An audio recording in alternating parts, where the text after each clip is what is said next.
Oui, que pensez-vous de ce qu'ils pensent? Eh bien, vous savez, les Américains pensent d'une façon positive par rapport à Israël.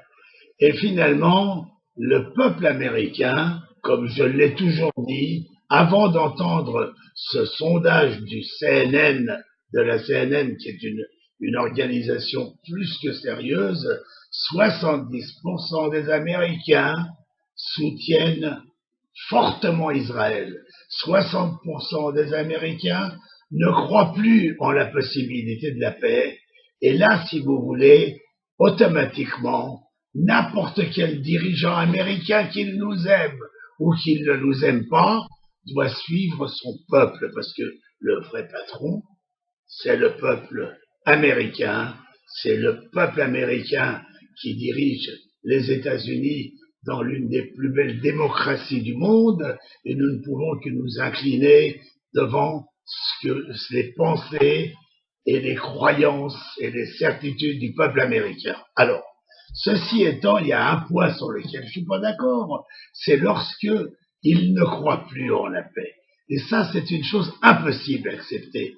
Il faut chasser cette idée de la tête. Nous ne croyons plus en la paix. Dans le cadre des dirigeants actuels des Palestiniens, une partie, ce sont des terroristes criminels, tueurs, assassins, et une autre partie voudrait bien faire la paix, mais dans des conditions impossibles. En réalité, il n'y a pas d'alternative à la paix. On ne peut pas dire la paix où. Il n'y a pas de où. Si on ne fait pas la paix, eh bien c'est la guerre, c'est les problèmes, c'est les drames, c'est les terroristes qui continuent à faire des attentats. Enfin, c'est pas bon. Alors là, sur ce côté-là, que le peuple américain ne croit plus dans la population palestinienne, c'est son droit, mais en ça, il a tort.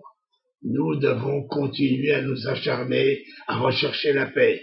Nous devons continuer à nous acharner, nous, Israéliens, par tous les moyens, à obtenir qu'ils viennent à la table de négociation. Et j'espère que c'est ça ce dont on va parler avec Obama, le président Obama, et lui dire, nous voulons la paix. Il faut que le monde entier, même ceux qui ne nous aiment pas, sache que nous voulons la paix. Qui peut vouloir la paix plus qu'un peuple qui a donné la moitié de sa population dans les fours crématoires? Qui peut vouloir la paix plus qu'un peuple qui, depuis 2000 ans, se fait assassiner, exterminer par toutes les peuplades antisémites? Qu'est-ce que vous croyez? Nous, les Juifs, on veut qu'une fois pour toutes le monde comprenne ces mots. On ne peut pas continuer à tuer des Juifs parce qu'ils sont Juifs. On va finir par monter une organisation. Je vais me mobiliser, moi, de tous les pays du monde des Juifs, et ça sera notre slogan. On ne tuera plus jamais un Juif parce qu'il est Juif. Il faut qu'on en finisse avec cette espèce de hantise permanente, lugubre, criminelle, assassine. Voilà. Alors, bienvenue à M.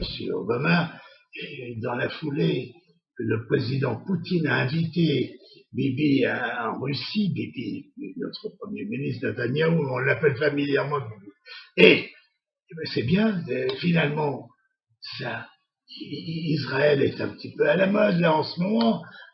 Tout le monde se précipite pour avoir des pourparlers, pour essayer d'organiser les choses. Il faut que ce monde-là sache qu'Israël est le meilleur partenaire de la paix du monde. Il faut que le monde sache qu'Israël veut absolument trouver une solution à tous les problèmes de la région. Et si nous avons en face de nous des gens animés des mêmes sentiments et du même désir de paix, eh bien nous aurons la paix. Merci de votre attention. Dizengoff Center, l'espace commercial le plus vaste et le plus diversifié d'Israël. Dizengoff Center, une destination à ne surtout pas manquer lors de vos prochains séjours à Tel Aviv.